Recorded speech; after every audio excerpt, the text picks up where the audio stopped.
You ask Tiger to calculate. This deals with linear inequalities with one unknown. The final result is -27 greater than -35. Let's solve it step by step. Simplify the expression. Expand the parentheses.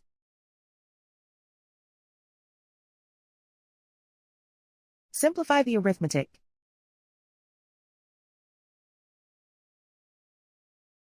Group all r terms on the left side of the inequality. Add 7r to both sides.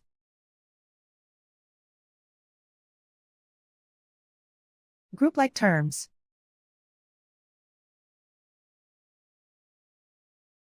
Simplify the arithmetic.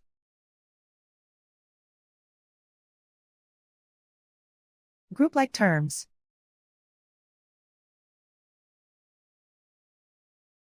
Simplify the arithmetic.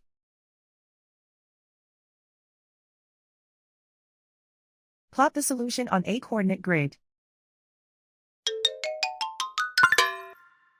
And so the final result is -27 greater than -35.